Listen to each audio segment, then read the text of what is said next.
Hi friends, welcome back to my channel. ఈరోజు recipe వచ్చి గోదావరి రొయ్యలతో అయితే మనం ఫ్రై చేస్తున్నామండి. చాలా టేస్టీగా ఉంటుంది. ఒకసారి అయితే ఇలా ట్రై చేసి చూడండి. ఇప్పటి వరకు ఇలాగైతే ఎవరు ట్రై చేయలేదనుకుంటున్నాను. నేనైతే ట్రై చేసి చూసాను. ఒకసారి అయితే మీరు ట్రై చేయండి. ఫ్రై అయితే మాత్రం చాలా బాగుంది. రొయ్యలను అయితే ఎలా క్లీన్ చేసుకోవాలో, ఫ్రైకి అయితే ఎలా చేయాలో ఒకసారి అయితే చూపిస్తానండి. క్లీన్ చేసిన తర్వాత అయితే చూపిస్తాను చూడండి. ఇలాగైతే చేశాను. క్లీన్ చేసుకున్న తర్వాత అయితే మనం ఇలా కట్ చేసుకోవాలి. తోకలు అయితే ఉంచేసుకోవాలండి కిందన. చూడండి ఇలాగైతే కట్ చేశాను. మధ్యలో కూడా మనం కట్ చేసుకోవాలి.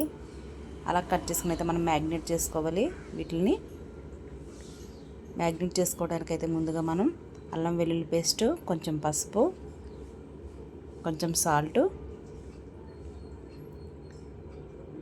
కొంచెం కారం,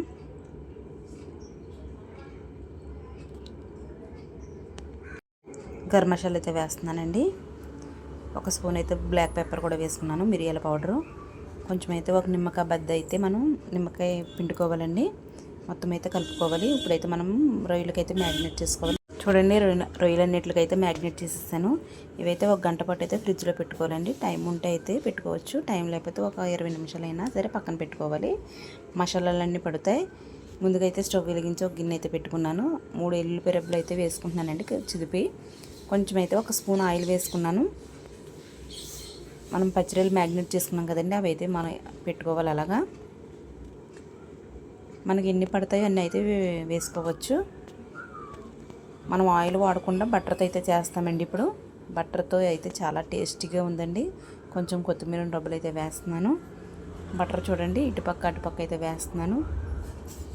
ఇలా చేసి చూడండి. టేస్ట్ అయితే మామూలుగా లేదు, చాలా బాగుంది.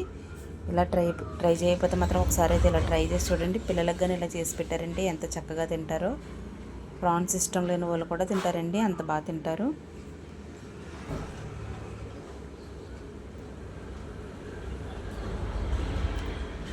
వెల్లుల్లిపై చితగొట్టి వేసాం కదండి, ఆ ఫ్లేవరు, కొత్తిమీర ఫ్లేవరు, బటరు అవన్నీ వేసిన వలన టేస్ట్ అయితే మరి చెప్పక్కర్లేదు. ఇన్నిసార్లు చెప్తున్నాను అనుకోకండి, అంత బాగుంది ఫ్రై అయితే. మీరే అనుకుంటారు చేసిన తర్వాత.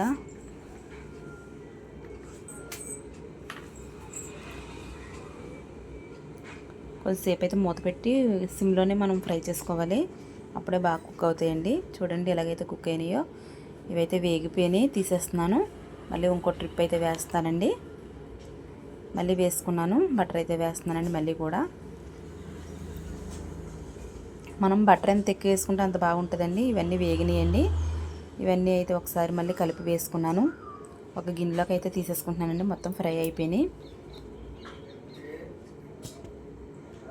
ఇలా కానీ చేసుకుని పప్పుచారు కానీ సాంబార్ కానీ పెట్టుకుని సర్వ్ చేసుకుంటే చాలా బాగుంటుందండి. ఇంతవరకు మన వీడియోని చూస్తే చాలా థ్యాంక్ యూ అండి. మన ఛానల్ ఎవరైనా సబ్స్క్రైబ్ చేయకపోతే సబ్స్క్రైబ్ చేసుకోండి, లైక్ చేయండి, షేర్ చేయండి, కామెంట్ చేయండి. మళ్ళీ మంచి రెసిపీతో కలుస్తాను. Bye friends.